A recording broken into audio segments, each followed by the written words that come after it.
जी, 4 दिन से पेट में एक दाना तक नहीं गया।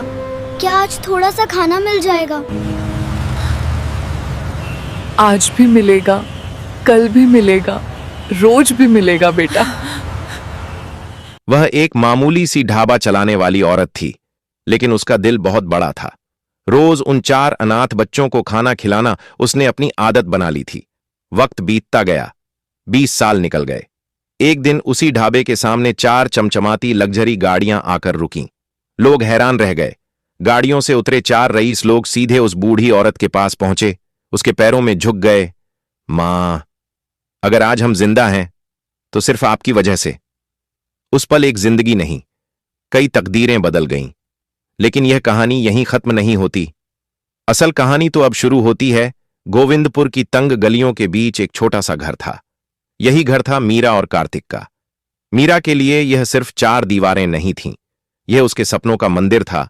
कार्तिक एक निजी दफ्तर में मामूली क्लर्क था। शादी को 4 साल बीत चुके थे। इन 4 सालों में प्यार तो बेहिसाब था, पर आंगन सूना था। शाम ढलते ही मीरा खिड़की के पास बैठ जाती, पड़ोस के बच्चों को खेलते देखती और फिर अनजाने में अपनी सूनी गोद पर हाथ रख लेती। क्या मेरा नसीब भी कभी मुस्कुराएगा? एक सुबह आंगन बुहारते हुए मीरा ने ताना सुना। 4 साल हो गए। अगर कार्तिक ने किसी ऐसी लड़की से शादी की होती जो वंश दे पाती, तो आज मेरी गोद में पोता खेल रहा होता। मीरा की आंखें भर आईं, लेकिन उसने कुछ कहा नहीं। चुपचाप रसोई में चली गई। कार्तिक सब समझता था। एक रात उसने मीरा का हाथ थामा और बोला, मीरा, मैं तुम्हें यहां से दूर ले जाना चाहता हूं। कुछ दिन शिमला चलते हैं। मीरा ने मना करना चाहा, लेकिन उसकी आंखों में छुपा प्यार उसे रोक न सका। शिमला के वे 15 दिन किसी सपने जैसे बीते। ठंडी हवाएं, बर्फीली चोटियां और दिल को छू लेने वाला सुकून। वहीं एक पुराने शिव मंदिर की सीढ़ियों पर उनकी मुलाकात एक सिद्ध पहाड़ी बाबा से हुई। बाबा ने कुछ जड़ी बूटियां दीं, सिर पर हाथ रखा और कहा, धीरज रख बेटी, प्रकृति किसी की गोद खाली नहीं छोड़ती। अब तुम्हारा आंगन सूना नहीं रहेगा, यह महादेव का संकेत है। मीरा के भीतर उम्मीद की एक नई किरण जाग उठी। शिमला से लौटने के बाद चीजें बदलने लगीं। मीरा को थकान रहने लगी। एक दोपहर सफाई करते वक्त अचानक चक्कर आया और वह गिर पड़ी। मीरा, तुम ठीक हो? चलो डॉक्टर के पास चलते हैं। तभी कार्तिक के फोन की घंटी बज उठी। दफ्तर से जरूरी कॉल थी। एक बड़ा प्रोजेक्ट फंस गया था। मीरा, मुझे अभी निकलना होगा। तुम टैक्सी से पास के क्लिनिक चली जाओ, मैं वहीं पहुंचता हूं। मीरा अकेली क्लिनिक पहुंची। जांच के बाद डॉक्टर मुस्कुराई और बोली, बधाई हो मीरा जी, आप मां बनने वाली हैं। उस पल मीरा को लगा जैसे वक्त थम गया हो। आंखों से आंसू बह निकले, लेकिन ये आंसू दर्द के नहीं, खुशी के थे। उसने कार्तिक को फोन लगाया। हाईवे पर तेज रफ्तार में गाड़ी चलाते कार्तिक ने फोन उठाया। कार्तिक, हम मां बाप बनने वाले हैं। बाबा का आशीर्वाद सच हो गया। सच? मीरा, मैं दुनिया का सबसे खुशकिस्मत इंसान हूं। मैं अभी आ रहा हूं। हम दोनों मिलकर इस नई जिंदगी का जश्न मनाएंगे। कार्तिक उत्साह से बोल रहा था। वाक्य पूरा भी नहीं हुआ था। फोन के उस पार अचानक एक दिल चीर देने वाली चीख गूंजी, फिर लोहे के आपस में टकराने की भयानक आवाज। कार्तिक! कार्तिक! मीरा घबराकर चिल्लाई, लेकिन जवाब में सिर्फ सन्नाटा था। तभी एक अनजान नंबर से फोन आया। क्या आप कार्तिक जी की पत्नी हैं? हाईवे पर गंभीर दुर्घटना हुई है। आपके पति की कार ट्रक से टकरा गई। कार्तिक जी अब नहीं रहे। वह वहीं गिर पड़ी, बेहोश हो गई। जब होश आया तो वह अस्पताल के बिस्तर पर थी। आंखें खुली थीं, मगर सांसें जैसे बंद हो चुकी थीं। कानों में अब भी कार्तिक की वह आखिरी खुशी भरी आवाज गूंज रही थी। दरवाजा खुला। डॉक्टर अंदर आए। धीमे, बहुत ही धीमे स्वर में बोले, मीरा जी, खुद को संभालिए। अत्यधिक मानसिक आघात और ज्यादा रक्तस्राव की वजह से हम गर्भ नहीं बचा सके।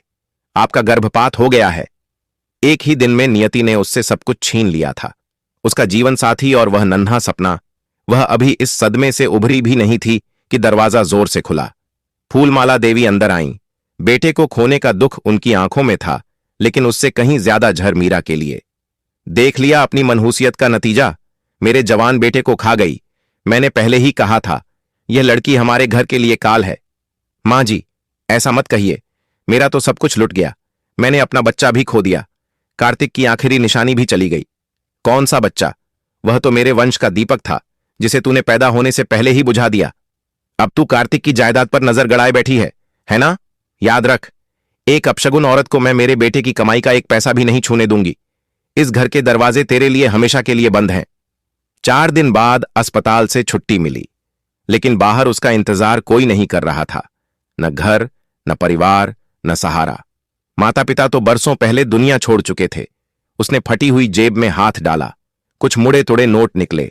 यही वो पैसे थे जो कार्तिक ने कभी कहा था, इमरजेंसी के लिए रख लेना। मीरा ने उन नोटों को सीने से लगा लिया और सड़क के किनारे बैठकर फूट फूट कर रो पड़ी। मैं अब कहां जाऊं कार्तिक? मीरा ने आखिरकार शहर के रेलवे स्टेशन के पास एक बस्ती में शरण ली। शुरुआती रातें मीरा ने जमीन पर बिछे फटे कंबल में कार्तिक की पुरानी कमीज को सीने से लगाए सिसकते हुए गुजारी। हर रात एक ही सवाल उसके मन में गूंजता, अब आगे क्या? लेकिन कुछ ही दिनों में उसे समझ आ गया कि आंसुओं से पेट नहीं भरता और दर्द से जिंदगी नहीं चलती। उसे कार्तिक की एक बात बार बार याद आने लगी। खाना खाते वक्त वह हंसकर कहता था, मीरा, तुम्हारे हाथों में तो अन्नपूर्णा खुद उतर आती है। इतना स्वाद बड़े बड़े होटल भी नहीं दे पाते। यही शब्द मीरा की हिम्मत बन गए। उसने तय कर लिया, अगर जिंदगी ने सब छीन लिया है तो अब वह खुद कुछ बनाएगी। अपने बचे खुचे गहने बेचकर उसने एक पुराना लकड़ी का ठेला खरीदा। उसे साफ किया, रंग लगाया और उस पर टांग दिया एक छोटा सा बोर्ड, मीरा की रसोई। जब शहर सोया रहता, मीरा का चूल्हा जल उठता। दोपहर की चिलचिलाती धूप में घंटों खड़े रहकर मजदूरों और राहगीरों को सस्ता और दिल से बनाया खाना परोसती। कभी नगर निगम वाले ठेला हटाने आ जाते तो कभी मोहल्ले के दबंग मुफ्त खाने की धौंस जमाते। मीरा बस इतना कहती, मैं अपना केस खुद लड़ूंगी, मुझे किसी के एहसान की जरूरत नहीं। एक शाम जब सूरज ढल चुका था और आसमान में उदासी घुलने लगी थी, मीरा ठेला समेट रही थी। तभी उसकी नजर सड़क के उस पार पुराने बरगद के पेड़ पर पड़ी। वहां 4 छोटे बच्चे एक दूसरे से सटकर बैठे थे। उनकी निगाहें मीरा के खाली पतीले पर टिकी थीं। मीरा ने हाथ हिलाकर उन्हें पास बुलाया। डरे डरे कदमों से वे आगे आए। मीरा ने झुककर पूछा, बेटा, यहां अकेले क्या कर रहे हो? घर वाले कहां हैं? सबसे बड़े बच्चे ने कहा, अम्मा मर गई, बापू कहीं चले गए, 4 दिन से खाना ढूंढ रहे हैं। मीरा का दिल फट गया। उसने बिना एक पल गंवाए चूल्हा फिर से जलाया। गरम गरम रोटियां और दाल परोसी। बच्चे खाने पर टूट पड़े। उन्हें खाते देख मीरा की आंखों से ममता बह निकली। जब पेट भर गया तो सबसे छोटे बच्चे ने उसकी साड़ी का पल्लू पकड़ लिया। मासूमियत से पूछा, क्या कल भी खाना मिलेगा? मीरा घुटनों के बल बैठ गई, चारों को सीने से लगा लिया और कहा, हां बेटा, रोज आना। जब तक इस मां के हाथ चल रहे हैं तुम कभी भूखे नहीं सोओगे।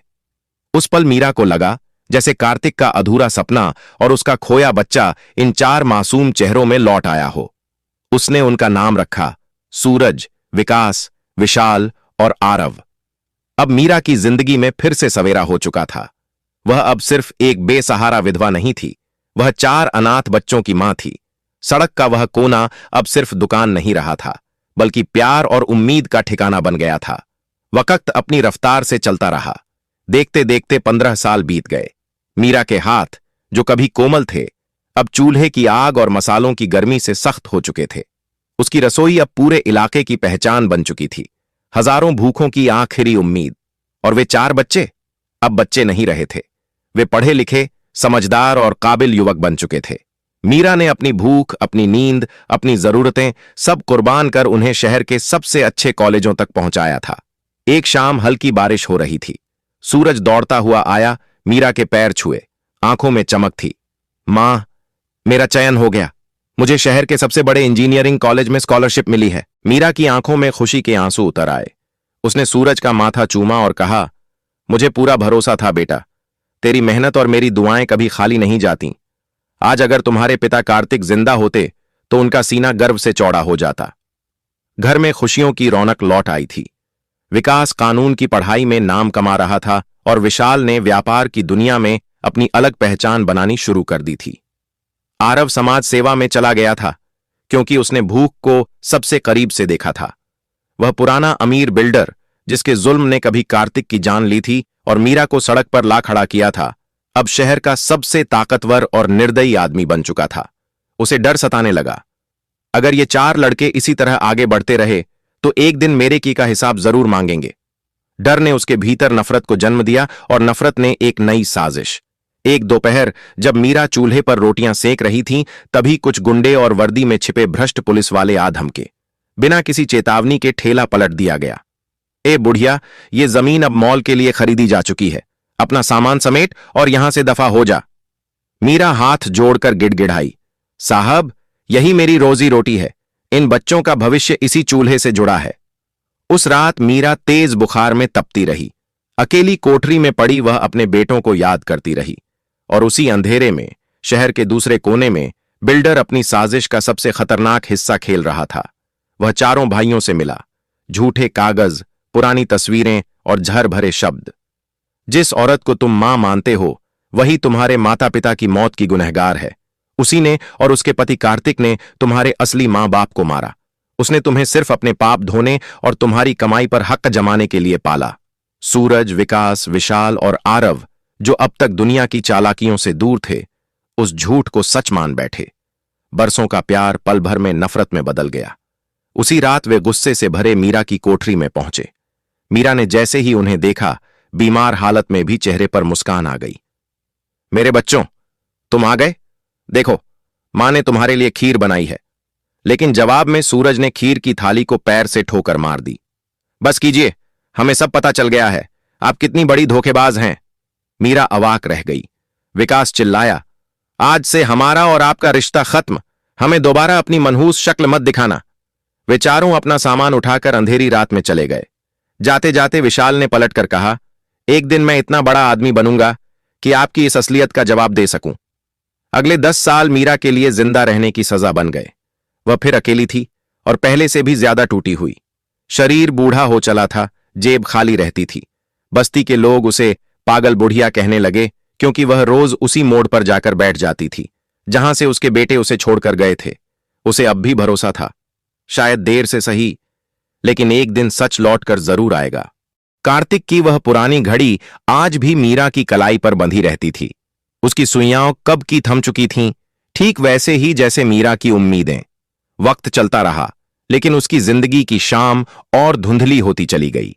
अब वह 60 के पार थी। आंखों की रोशनी कमजोर पड़ चुकी थी, कदम लड़खड़ाने लगे थे। जिस चूल्हे पर कभी खुशबूदार पकवान बनते थे, वहां अब सिर्फ एक छोटा सा मिट्टी का बर्तन रहता था, जिसमें वह 2 सूखी रोटियां सेंक लेती थीं। उधर शहर के सबसे आलीशान घर में वह ताकतवर बिल्डर अपनी आखिरी सांसें गिन रहा था। मौत की आहट ने पहली बार उसके भीतर सोया हुआ जमीर जगा दिया। कांपते हाथों से उसने सूरज, विकास और विशाल को पास बुलाया। मैंने तुमसे बहुत बड़ा झूठ बोला था, उसने सच उगल दिया। मीरा ने तुम्हारे माता पिता को नहीं मारा, उसने तो अपनी ममता कुर्बान कर दी ताकि तुम पढ़ सको। जमीन, घर, सब मैंने धोखे से छीना था। कहते कहते उसने अलमारी की चाबी उनके हाथ में थमा दी। अंदर सारे असली दस्तावेज थे। सच सामने आते ही जैसे चारों के पैरों तले जमीन खिसक गई। विकास फूट फूट कर रो पड़ा। विशाल ने दीवार पर मुक्का मारा, हमने क्या कर दिया? हमने अपनी ही मां को जिंदा मार डाला। अगली सुबह बस्ती में एक अजीब नजारा दिखा। कीचड़ भरी गलियों से होती हुई 4 काली चमचमाती रोल्स रॉयस गाड़ियां मीरा की टूटी सी झोपड़ी के सामने आकर रुकीं। लोग अपनी जगह थम गए। मीरा उस वक्त झोपड़ी के बाहर एक पत्थर पर बैठी थी, हाथ में पुरानी ओढ़नी थी। सूरज ने जैसे ही उस हालत में अपनी मां को देखा, वह दौड़ पड़ा। कीचड़ में घुटनों के बल गिरकर रो पड़ा, मां, मुझे मार लो, मैंने आप पर शक किया, मैं जीने के काबिल नहीं हूं। विकास और विशाल भी वहीं बैठ गए। तीनों फूट फूट कर रोने लगे। मैं तुम्हें कब का माफ कर चुकी थी बच्चों, पर उस दिन मेरा दिल टूट गया था जब तुमने मेरी ममता पर भरोसा नहीं किया। मुझे तुम्हारी गाड़ियां नहीं चाहिए थीं, मुझे बस तुम्हारा यकीन चाहिए था। विशाल ने सिर उसकी गोद में रख दिया। मां, हम आपको लेने आए हैं। मैं उस बिल्डर के पूरे खानदान से पाई पाई का हिसाब लूंगा जिसने हमें आपसे दूर किया। मीरा ने सबको उठाया, उनके माथे चूमे और धीरे से कहा, मां, कभी अपने बच्चों से नफरत नहीं कर सकती, चाहे वे कितनी भी बड़ी गलती क्यों ना कर बैठें। वे चारों उसे सहारा देकर उन आलीशान गाड़ियों की ओर ले गए। शहर पहुंचकर उन्होंने अपने सबसे बड़े बंगले का नाम रखा, मीरा निवास। लेकिन मीरा वहां चैन से बैठने नहीं आई थी। उसने बेटों से कहा, अगर सच में प्रायश्चित करना चाहते हो तो मेरे नाम से एक आश्रम बनवाओ, जहां कोई अनाथ बच्चा मां से जुदा ना हो और कोई भूखा ना सोए। आज मीरा उसी मीरा मेमोरियल आश्रम की रसोई संभालती है। अब उसके पास 4 नहीं बल्कि हजारों बच्चे हैं और उसके चारों बेटे हर शाम उसी के हाथ की सादी रोटी खाने आते हैं। आश्रम के मुख्य द्वार पर कार्तिक की पुरानी तस्वीर टंगी है, मानो मुस्कुराकर कह रही हो, प्यार और सच्चाई कभी हारते नहीं। दोस्तों, आपको यह कहानी कैसी लगी? अपनी राय कमेंट में जरूर बताइए। मिलते हैं अगली कहानी में।